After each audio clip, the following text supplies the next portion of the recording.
अगर आप राष्ट्रीय सुरक्षा की बात करें, और ये मैं नहीं बोल रहा हूं, अगर मैं बोलता तो कह देते करे रे ये लोग तो जो है देश के खिलाफ कुछ भी बोलते रहते हैं। भाजपा के राज्यपाल सत्यपाल मलिक कांग्रेस में नहीं थे। सत्यपाल मलिक को बीजेपी ने राज्यपाल बनाया और वो तब राज्यपाल थे जब पुलवामा की घटना हुई, और उन्होंने साफ साफ ये कहा कि हम सरकार से मांग करते रहे कि सीआरपीएफ के जवानों को हवाई मार्ग से, हेलीकॉप्टर से पहुंचाया जाए। इस बात को नजरअंदाज किया गया और सत्यपाल मलिक ने कहा कि जानबूझ करके जो है यह हमला होने दिया गया। कि पार्लियामेंट 20,000 करोड़ का बनाना यह देश के पैसे की बर्बादी नहीं है। बच्चों के लिए स्कूल बनाना, अस्पताल बनाना और सड़क बनाना देश के पैसे की बर्बादी कैसे है? अगर प्रधानमंत्री के लिए 8,500 करोड़ का हवाई जहाज खरीदा जा सकता है, तो हमारे आपके बच्चों के इलाज के लिए अस्पताल में भी इक्विपमेंट खरीदे जा सकते हैं। प्रधानमंत्री जी ने कहा था कि अब महिलाओं पे कोई अत्याचार नहीं होगा। प्रधानमंत्री जी ने कहा था कि सबका साथ होगा, सबका विकास होगा और अच्छे दिन आएंगे। कि भ्रष्टाचारी जब तक भाजपा में नहीं है तब तक तो उस पर कार्रवाई होती है, ज्यों ही वो बीजेपी में शामिल हो जाता है वो धुल करके साफ हो जाता है भाजपा के वॉशिंग मशीन में, उस पर कोई कार्रवाई नहीं होती है। भाजपा को यह लगने लगा है कि देश के नाम पर देश की संपत्ति दोस्त को जो है औने पौने दाम में बेच देना है। कन्हैया कुमार की ये पूरी वीडियो तो हम आपको दिखाएंगे, उसके साथ ही आपको बता दें कि इस देश में अब लोकतंत्र की बजाय राजतंत्र चल पड़ा है। इस देश के लोगों को न्याय की अब कोई भी उम्मीद नहीं है किसी भी बीजेपी नेता से या प्रशासन से। ये बात स्पष्ट कर दी गई है कन्हैया कुमार के द्वारा कि अब लोकतंत्र गायब और राजतंत्र आ गया है। आप यह जान लीजिए कि किसानों की आत्महत्या करने की दर लगातार बढ़ रही है। अगर देश में खुशहाली आई है तो किसान खुश होगा, अगर देश में खुशहाली आई है तो जवान खुश होगा, अगर देश में खुशहाली आई है तो देश की महिलाएं खुश होंगी, देश के उद्योगपति खुश होंगे, देश के छोटे व्यापारी खुश होंगे। आप अपने आसपास किसी से भी पूछ लीजिए, अगर वह किसी तरह का आर्थिक संकट से नहीं जूझ रहा है तो हम मान लेंगे कि देश में जो है खुशहाली आई है। अगर आर्थिक संकट से जूझ रहा है, इसका मतलब यह है कि भाजपा अदानी को ही अर्थव्यवस्था समझ ली है। भाजपा को यह लगने लगा है कि अदानी का विकास देश का विकास है। भाजपा को यह लगने लगा है कि देश के नाम पर देश की संपत्ति दोस्त को जो है औने पौने दाम में बेच देना है। आर्थिक स्थिति यह है कि डॉलर के मुकाबले रुपया कमजोर हुआ है। आर्थिक स्थिति यह है कि रोजगार के अवसर लगातार कम होते जा रहे हैं और करोड़ों लोगों ने नौकरी ढूंढना बंद कर दिया है। इसका क्या मतलब है? मतलब यह है कि भारतीय राष्ट्रीय कांग्रेस के वक्त जो लोग मिडिल क्लास हुए थे, जो लोग अमीर हुए थे, जो लोग गरीबी रेखा से ऊपर उठ करके आए थे, जिनके घर में 4 व्हीलर आया, जिनके पास अपना पक्का मकान हुआ, जिनके घर में वॉशिंग मशीन आया, टीवी आया, मोबाइल आया, टेलीफोन आया, वो हवाई जहाज पे चढ़ने लगे, जिनके बैंक खातों में सेविंग हुआ, के अवसर नहीं हैं।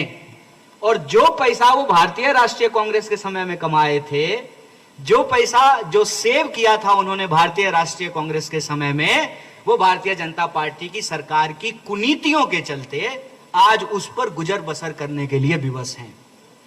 देश की वास्तविक स्थिति यह है कि सरकारी क्षेत्रों को अगर आप देख लें तो लाखों पद रिक्त पड़े हुए हैं जिस पर कोई बहाली नहीं होती है। अगर गलती से कहीं वैकेंसी आ जाए तो वैकेंसी आते ही धांधली शुरू हो जाती है। एक तो वक्त पे एग्जाम नहीं होता है, एग्जाम का अगर डेट आ जाए तो एग्जाम हॉल में पहुंचने से पहले ही पेपर लीक हो जाता है, और अगर पेपर हो गया हो, एग्जाम किसी तरह से हो गया हो, तो फिर लोगों को जो है वो नियुक्ति पत्र नहीं मिलती है, उनको जो है बहाल नहीं किया जाता है।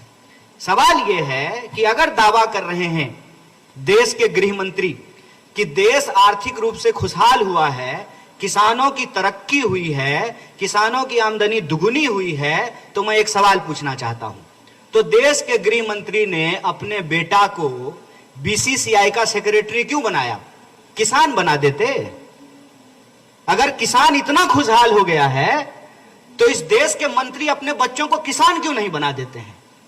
अगर किसान की आमदनी इतनी बढ़ गई है, इतनी खुशहाली बढ़ गई है, तो वो अपने बच्चे को क्यों नहीं किसान बना रहे हैं?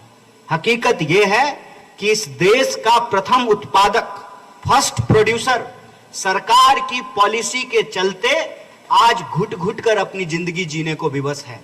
चाहे आप किसान की बात कर लें या छोटे व्यापारियों की बात कर लें। दूसरी बात ये क्या कह रहे हैं कि देश में मैन्युफैक्चरिंग बढ़ गया है। किसका? देश की कंपनियों का। मेक इन इंडिया का क्या मतलब होता है? मेक इन इंडिया का मतलब सिर्फ ये नहीं होता है कि भारत के भीतर बन रहा है।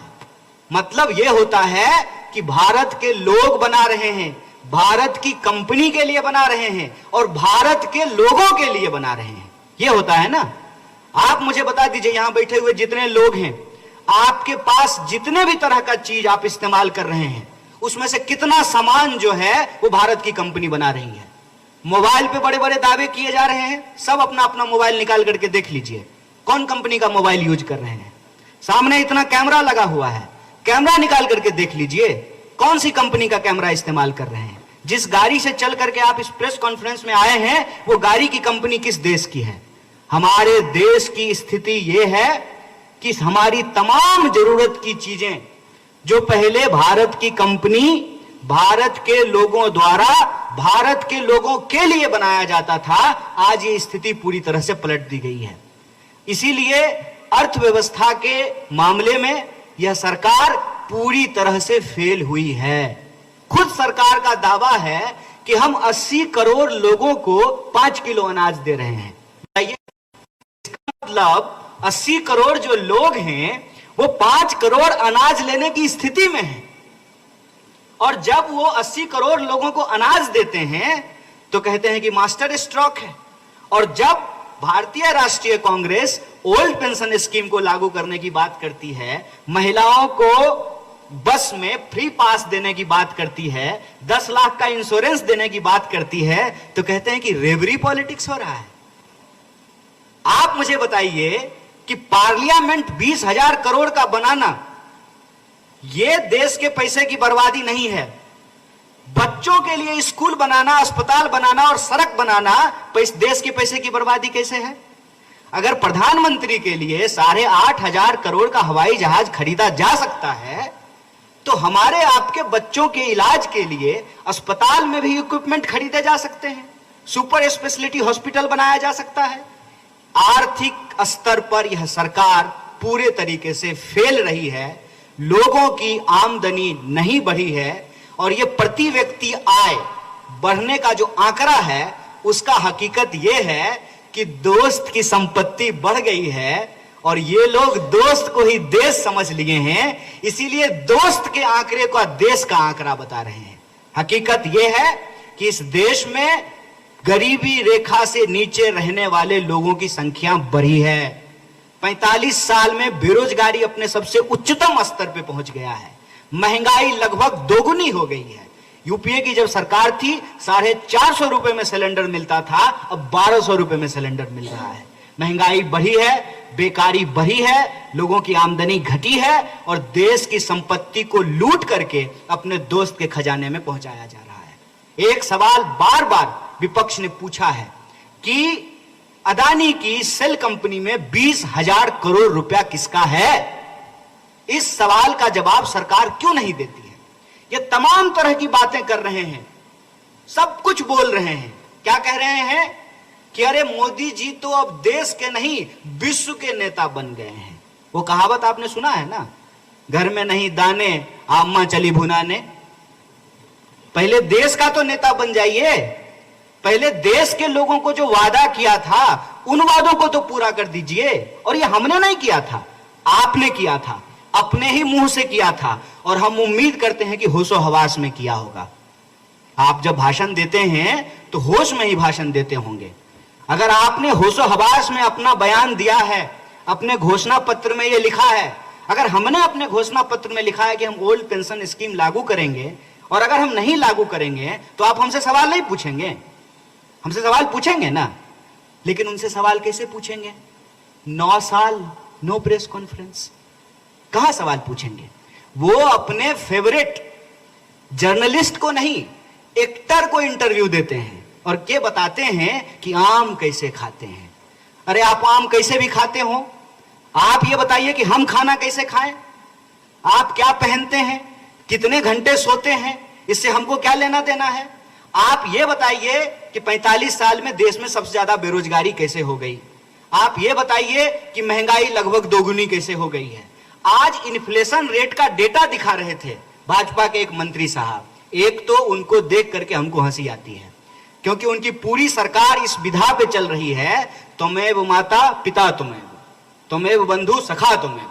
मतलब प्रधानमंत्री सिर्फ प्रधानमंत्री नहीं है, वो प्रधानमंत्री भी हैं, राष्ट्रपति भी हैं, लोकसभा अध्यक्ष भी हैं, विदेश मंत्री भी हैं, रेल मंत्री भी हैं, वित्त मंत्री भी हैं, और कभी कभी तो जो है ओलंपिक से मेडल लेकर के आए हुए खिलाड़ियों का मेडल लेकर के खुद खिलाड़ी भी बन जाते हैं। तो वो राजा बाबू हैं, उनको जब मन करता है वो बन जाते हैं। नहीं, जब कहते हैं कि देश का डंका विदेश में बज रहा है, तो मैं पूछता हूं कि विदेश मंत्री कौन है? कौन है विदेश मंत्री? लोगों को यह सवाल अपने मन में पूछना चाहिए कि 2014 में हमने प्रधानमंत्री चुना कि वास्को डी गामा चुन लिया है? यह सवाल तो पूछना चाहिए ना। प्रधानमंत्री को तो मुझे लगता है कि कई बार यह भ्रम होता होगा कि अपने ही देश में पूरा इवेंटबाजी हो गया।